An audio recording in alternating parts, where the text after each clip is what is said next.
Ashama akkam jirtu nagaan bakka jirtanitti isiniif haa ta'u har'a immoo barumsa addaa kan biraa qabadhee isiniif dhiyaadheen jira jechuudha. Barumsi har'aa kun immoo kutaa 5ffaa Common American English Learn Afaan Oromoo kan jedhudha. Namoonni hundi keessaniyyuu haaraa ta'ina YouTube kana subscribe gochuun dagatina. Viidiyoo baay'ee bareedaa shaggaa dansaa ta'an hundumaa qabadheen isiniif dhiyaadha. Sabbooda barumsa sanarraatii waan baay'ee argattu, waan baay'ee barattu, waan baay'ee hubattu, ittiin of jijjiirtu. Warra adii kana warra afaan Ingiliffaa isaan karaa wajjiniin bifa salphaa ta'een walii galtuun isiniin jira. Egaan barumsi keenya har'aa kallattumaatiin ni jalqaba. Gaafa jalqabu barumsa darbe sana wal faana ilaalleetu kallattumaanii gara barumsa haaraatti ceenaa jechuudha. jalqaba irratti Common American English Learn Afaan Oromoo kan jedhu mata duree keenya dha.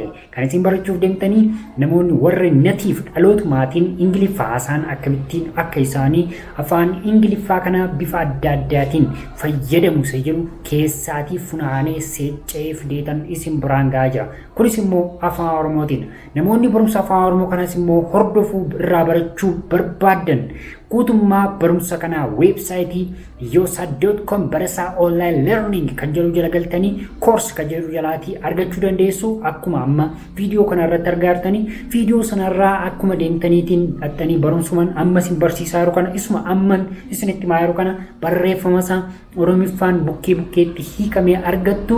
Yoo gaaffii qabdu ta'es immoo barumsicha irratti garuu dursitanii galmaa'uu isin barbaachisaa jechuudha. Sababa saniif sanarra galtanii hordofuu dandeessuun isin jira. Kallattumaan gara barumsaatti keena. Egaan barumsa yeroo darbee keessatti kutaa arfaffaasaa jalatti maal isin barsiise waa'ee introduction kan jedhu kana isinitti dubbadheen ture. Har'a immoo introducing someone to others kan jedhu kana maal akka nuti haasofnu erga nama wajjiniin wal barreetiisa jedhu isin barsiisaa jechuudha. Gaafan kana lamaan isin barsiise jedhu immoo dhumarratti kan isin barsiisu when you have just been introduced to someone kan jedhu sanalleen dabaleen isin barsiisa. Barumsa kanarraa waan baay'ee beektu, waan baay'ee bartu hordofaa sirriitti subscribe gochuun immoo hin dagatinaa, thumbs up godhaanii like gochuudha. Sambooda kana isin barsiisan ture jechuudha. Introducing someone to others kan jedhu kana akkamiin akka dubbannu, akkamiin akka nama wajjin wal barsiisnu. Fakkeenyaaf I would like to meet Mary kan jedhu sana I would like to meet Tola jechuu dandeessu. Isin immoo afaan Oromootti deebistanii warra Mary, John, Johnson jedhanii kan isaa waaman nuti immoo Tola, badhaasaa, jiraataa, gammadaa jennee waamna. Sababa ta'e maal goona kan keenya keessa galchachuu dandeenya jechuudha. Garuu ammaaf maalidha kallattumaanii yoo akkas isaa ta'e warra adii wajjinii wal quunnamtanii maal jettanii akkasin introduce wal gootan kan keessatti baratan jechuudha. Isaan kana hundumaa gaa kan ilaalaa jirtan dabarsineerra baranneerra jechuudha. Kan itti aanu nuni kan ilaallu har'a kun barumsa haaraa kana fakkaata jechuudha. After you have been introduced to someone kan jedhu erga nama wajjiniin wal barteetiyoo maal akkati jettu, maal akkati jetti haasoftu kan keessatti bartan, kan keessatti ilaaltan ta'a jechuudha.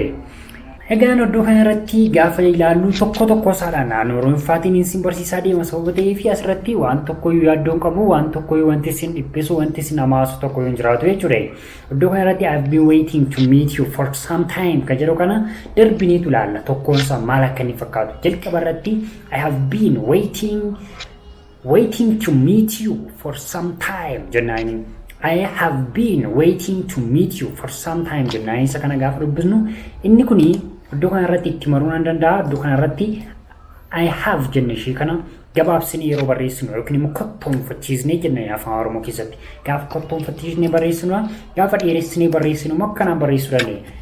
I have ka jedhu dheeressinee immoo bifa kanaatiin barreessinaa jechuudha. Gaafa nu dheeressinee bifa kanaan barreessinuu fi kottoonfachiisnee bifa kanaan barreessinu garaagarummaa qaban. Kottoonfachiisuu fi dheeressuu fakkeenyaaf kanneen kana fakkaatan kan jedhus kaakaafaa jenneefaa barreessina gabaabsinee gabaajiidhaan yookiin immoo kottoonfachiisnee kan jennudha. Isaan kun garuu kottoonfachiisnee yeroo barreessinu jechuudha.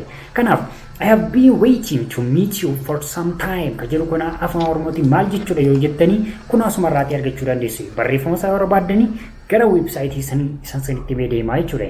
Inni kun maal jedha afaan Oromootiin yeroo muraasaaf sin wal arguu barbaadaan ture. Yeroo muraasaaf yookiin immoo yeroo baay'eedhaaf sometime kan jedhu kuni yeroo hedduu dabalatees ta'uu danda'a.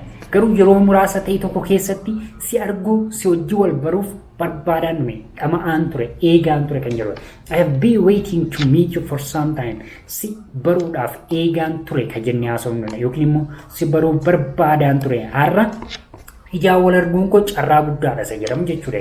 So saniif I have been waiting to meet you for some time kan jedhu kuni yeroo muraasaaf siin wal arguuf yookiin immoo siin wal baruuf barbaadan ture fedhaan ture eegaan ture jennee haasofnu akka afaan Oromoo keessatti jechuudha.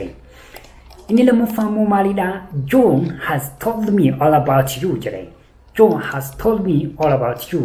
Kuna laala'e John has told me all about you kan jedhu kun immoo John waa'ee kee hunda natti himeera akka jennudha. Asirratti afaan Oromootiin akka kanaan kan nuti barreessinu. Joo kan jedhu kana yeroo darbe isinitti dubbadheen ture yeroo baay'ee Yohaannis jedhamee fa'aa akka biyya keessaatti maqoonni kun waamu. Yohaannis waa'ee kee hunda natti himee jira kan jennudha. Joo has told me all about you kan jennu kun jechuudha. Kunis maalidha? Erga nama wajjin wal barteeti booda abaluun waa'ee kee hunda natti himeera isarraa dhagayeera jennee kan dubbannudha jechuudha. Isa kanarra darbuudhaan immoo maal argina? Kabiraadha sadaffaarratti I have heard so much about you kan jedhu. I have heard so much about you kan jedhu kun immoo waa'ee kee hedduu dhageen jira. Akkati beekamaa taate, akkati jaallatamaa taate, baay'ee dhageen jira akkati cimaa taate faas kan jedhus waa hunda jechuudha. Waa'ee kee waan baay'ee dhaga'eera yookiin immoo dhaga'een jira jennee kan dubbannu. I have heard so much about you kan jennu kun. About you kan jedhu kun waa'ee kee kan jennudha. About you kan jedhamu jala kanatti isa kana jechuudha. Waan baay'ee gaafa jennu immoo so much kan jedhu kanaatiin wal qabsiisnaa jechuudha. Dhaga'eera gaafa jennu immoo heard isa jedhu sana. Dhaga'eeraan kuni ani kan jedhudha. Of keessatti dhoksaatti ani waa'ee kee waan baay'ee dhaga'eera kan jennudha. I kan jedhu kun ani kan jedhuutiin isa wal qabsiisnu. Garuu afaan Oromoo keessatti yeroo baay'ee naasofna ani kan jedhu irra deddeebi'aa oolu. Waa'ee kee waan baay'ee dhaga'eera. I have heard so much about you jenna afaan Ingiliffaa keessatti jechuudha. Kan itti aanee dhufu immoo iddoo kanatti maal jedhaa? I have heard so much about you. I feel I know you already.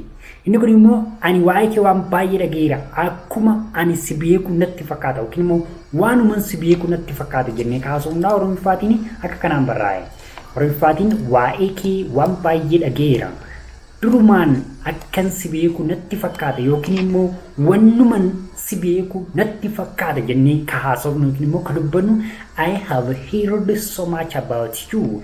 I feel I know you already. Akkuman si baree natti fakkaata, akkuman si beeke natti fakkaata. Waa'ee nama tokko irra deebitanii dhageessan yeroo jettan waama nama sana bartan namatti fakkaachuu jechuudha. Asirra gaafa geenyu iddoo kanatti so we finally meet face to face jedhe. Namaatiin erga waa'ee isaa hunda dhageessaniiti booda gaafa deemtanii dhaqanii qaamaan wal argitanii kunoo dhumarratti qaamaan wal argine, ijaan wal argine, fuulaaf fuulatti wal argine jechuudha. Kallattumaan hiikkaasaa jala kanaa dubbisuu dandeessu.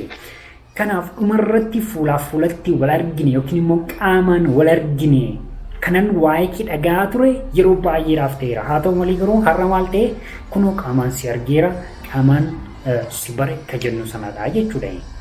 Egaan kanarra darbinis immoo kanneen biroon jiran isaan kanadha. We have exchanged emails. Email kana beektu email jechuun Gmail, Yahoo, a number of emails, right? Baay'eetu jira emailota kan jedhaman sun jechuudha. Namni dhuunfaas doomeenii mataa isaa banatee emailii uumachuu danda'a sababiif lakkoofsan qaban baay'ee gosti emailota jiran jechuudha. It's nice to meet you in person jedha.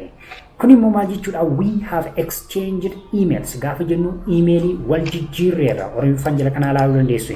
Emailii wal jijjiirree jirra jechuu keenyadha iddoo kanarratti. Samboora it's nice to meet you in person gaafa jennu immoo qaamaan wal arguun namatti tola yookiin immoo qaamaan si arguu kootti natti tola fa'aa jennee kan dubbannu kan haasofnudha jechuudha. Kun baay'ee kan namatti tolu kan nama gammachiisu barumsa hin jirredha. YouTube kanaaf haaraa taa'ee subscribe gochuu hin dagatinaa. Ittiin booda fuulduratti gaafa darbuun immoo inni kun kana fakkaata. Iddoo kanarraa gaafa laaltanii maal jedhanni kuni I am sorry. What was your name again? Kun immoo waa'ee erga nama wajjiniin wal argitaniitii booda akkasaa ta'ee maqaa isaa faarraafachuu dandeessu. Achiin booda dhiifama maqaan kee eenyu ture irra deebii natti himi jechuudha. Kun nama mudate nama kamiiniyyuu sababa ta'ee fi namni tokko maqaa isaa gaafa isinitti himee jiru yoo maqaa isaa irraanfattu ta'e achiin booda maal jettuun yaa Oromiffaan isinitti agarsiisa maal akka inni jedhamu dhiifama maqaan kee eenyu ture jechuudha. Gabaabsinee gaafa haasofnu akka afaan Oromoo akka afaan dhaloota keenyatti gaafa haasofnu dhiifama maqaan kee eenyu ture jennaaniin eenyu ture jechuudha. Amma kana natti himee kee garuu nan dagaddeessa jedhamuuf jechuudha. Inni Ingiliffaatiin maal jenna I am sorry what was your name again jennaaniin what was your name again jenneetu Ingiliffaan gaafannaa jechuudha. Isaan kun kana fakkaatu achiin booda akka fuulduratti aansee jiru immoo maal akka ta'e jecha tokkodha. San booda barumsa keenyarraa kana hin xumurran goolamnaa jechuudha. Achi iddoo kanarratti gaafa laaltee immoo I didn't catch your name. I'm trouble at names jedha. Kun immoo maalidha maqaa kee hin qabanne yookiin immoo maqaa kee sammuu kiyya keessatti ol hin kaa'anne eenyu ture maqaa qabachuu irratti baay'ee rakkadha yookiin immoo yaadachuu irratti baay'ee rakkadha isa jennudha. Iddoo kanatti Oromiffaa dubbisuu dandeessu. Maqaa kee hin qabanne maqaan na rakkisa fa'aa jennee kan dubbannudha yookiin immoo maqaa namaa qabachuun na dhibbisa na rakkisa sammuu kee keessa naaf ol hin taa'u isa jennu jechuudha. Ol kuufatta sammuu nama yaada ofii keessatti kan keewwannu sun garuu deebisee tamma maal godhaanii nama sanaan ni rakkisa jechuudha. Sababa sanii maal jenna afaan Ingiliffaatiin I didn't catch your name I'm terrible at names kan jedhu sana maqaa kee hin qabanne maqaan na rakkisa jechuu dandeessa yookiin immoo maqaan qabachuu baay'een danda'u kan jennuufas kana qabataa jechuudha. Egaan barumsoonni har'aa kuni kutummaa isaaniitti kana fakkaatu. Thank you so much for following me until now. If you have question, write down on the comment, okay? Don't forget to share these interesting video tutorials with your friends as well as on your social medias, okay? Don't forget to hashtag me, okay? Thank you and see you on the coming episode which is part 6, okay? Galata argaddaa waan agayyuu na hordoftanii fi galanni koo baay'ee guddaadha. Yaada keessan immoo naaf barreessuu hin dagatinaa. Hiriyoota keessa warreen kaaniif illee barumsi kun tolattedha kan inni isiniif darbu as teessanii inni na TV ta'e akkamiin akka naasa'u Oromiffaatiin kan isin barattanii waan baay'ee ittiin of jijjiirtu. Aappii masaa sooftiweerii kana barbaaddeenaanis immoo linkii diskiripshinii kana jala jiruuti buufattanii moobaayilii keessa irratti fe'attanii Oromiffaan qabu Ingiliffa qofaadha garuu yeroo isin barsiisu irraa hordofuuf isinitti ta'a jechuudha. Galata argaddaa nagaan turaa wal argina.